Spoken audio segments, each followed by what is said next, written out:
What on earth are you thinking? Well, this is how you find out.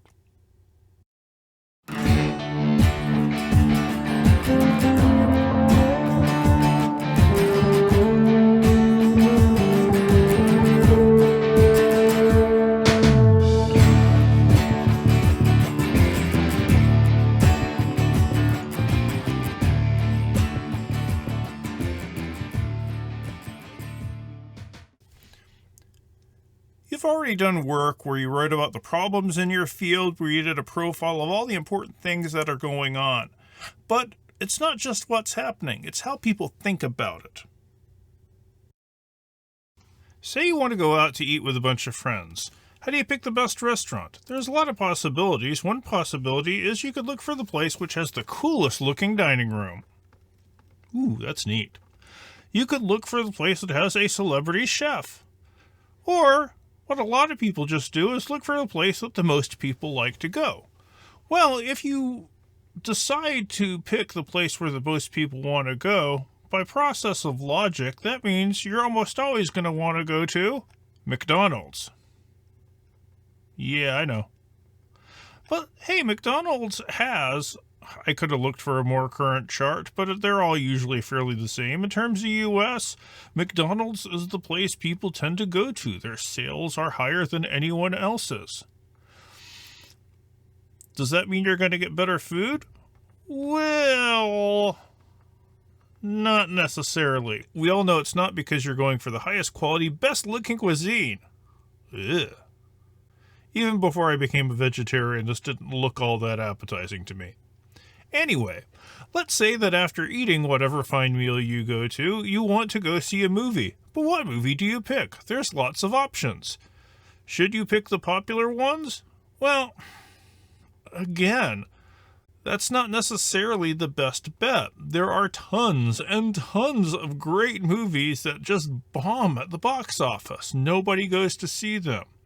I'm pretty sure that nobody watching this went to see the assassination of Jesse James by the coward Robert Ford. Or you probably never thought about it when you've come across it on streaming services. But it's a magnificent movie. It's just really good. It's beautifully shot. Nobody went to see it. This leads to a truism that popularity is not a guarantee of quality.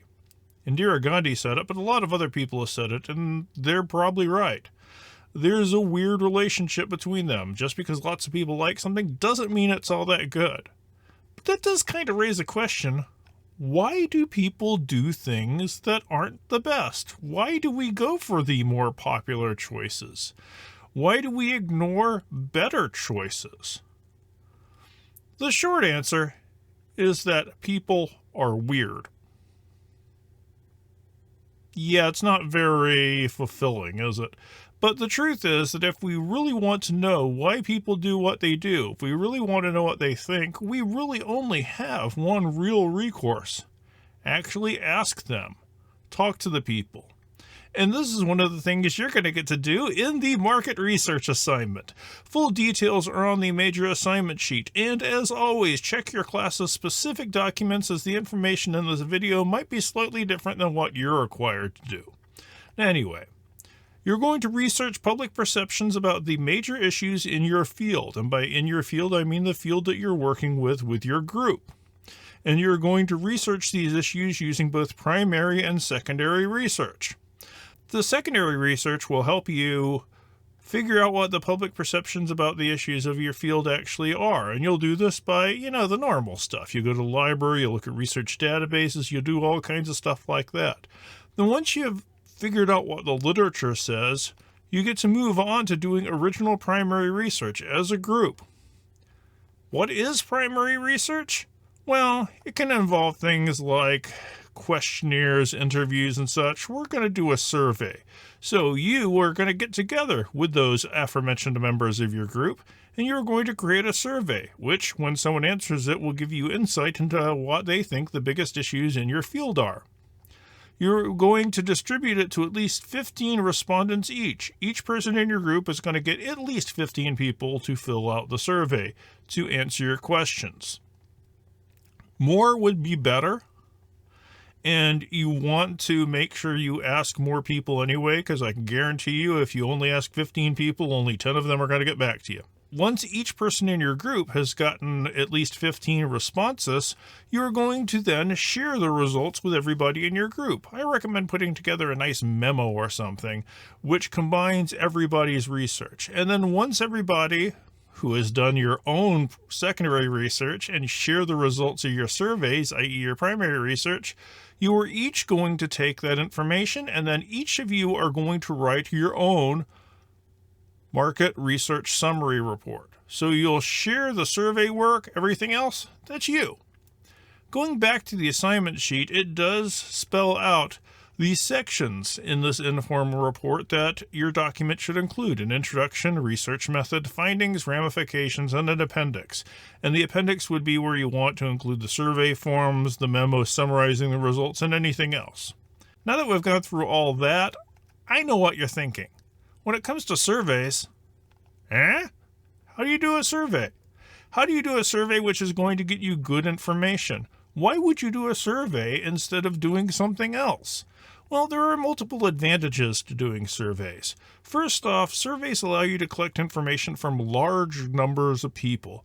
You can get lots of data points, and that's good. Surveys don't cost a lot. SurveyMonkey's out there, that's free. You print out a page, hand it to 20 of your friends, at least 15 of them get it back with all the proper boxes checked and circled and whatever, and it's not going to require a whole lot of money, or for that matter, time. It standardizes data collection. If everybody is doing the same survey, you'll be able to say, out of the 100 people we asked, 75 of them said this. And it's going to give you very specific data that's going to be really easy to work with. The data that you get can be presented in simple ways: graphs and charts. Now, what kind of questions are you going to ask in your survey?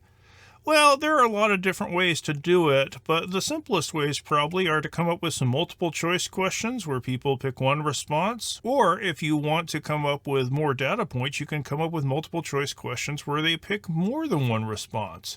These are your top 2 or your top 3 or whatever. You can give them information and have them rank it in a proper order. There are many more approaches, but these are 3 possibilities for questions that you can easily apply to your group surveys. There are things that when getting to put together your group survey, you want to avoid. You want to avoid double-barrel questions. A double-barrel question is something that really should be separated out into 2 questions. How would you rate our onboarding and trading processes? Well, these are 2 different questions. Separate them out into 2 different questions. Leading questions, where the question itself wants to push you towards a specific answer. An open question, what products are the most important to you?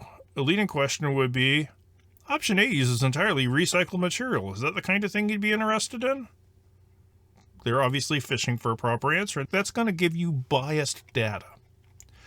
Double negatives. Double negatives in language are confusing anyway. When you put them in surveys, it's a way to really skew the types of data you're going to get. You want to avoid loaded questions. So are you going to vote for that incompetent candidate? It kind of implies that you want a certain answer. Emotive language, language that's trying to get them riled up. Technical language, jargon, stuff that they're not going to understand. Using and or but in the same question. It's almost always a sign that you have a double-barrel question. Complex questions, make it simple so they can provide a simple answer. Bad response categories. If you give them a choice of answers that aren't exhaustive, what things do you not like about our product? And you only list 3 things. There might be other things people don't like about your product. Where you give them response categories that aren't mutually exclusive. Choose one. Well, I kind of want to answer both 2 and 3. Here are some examples of bad questions. I'm just going to give you 2. There's tons of them available.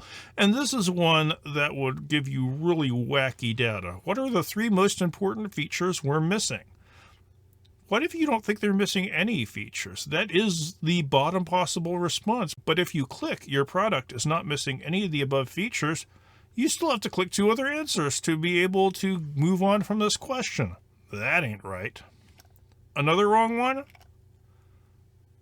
The material is presented in the right technological depth. The question is a yes or no. So what are the possible answers? Excellent, very good, fair, okay, no, there's a disconnect there. And bad questions?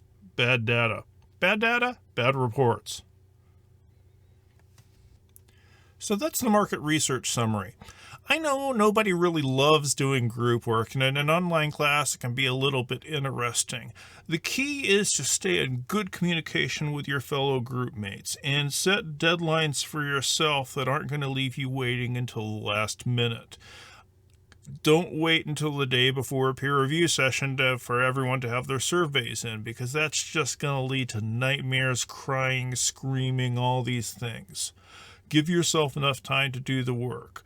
You have the ability to contact each other through Blackboard. Hopefully you've established other ways of doing communication. And if you have any real issues, let me know and I can help you out. But you probably want to make sure you can handle your own issues before you bring me in, because I will bring the hammer down. Anyway, good luck on the report. Let me know if you have any questions, and I will see you in the next video. Bye.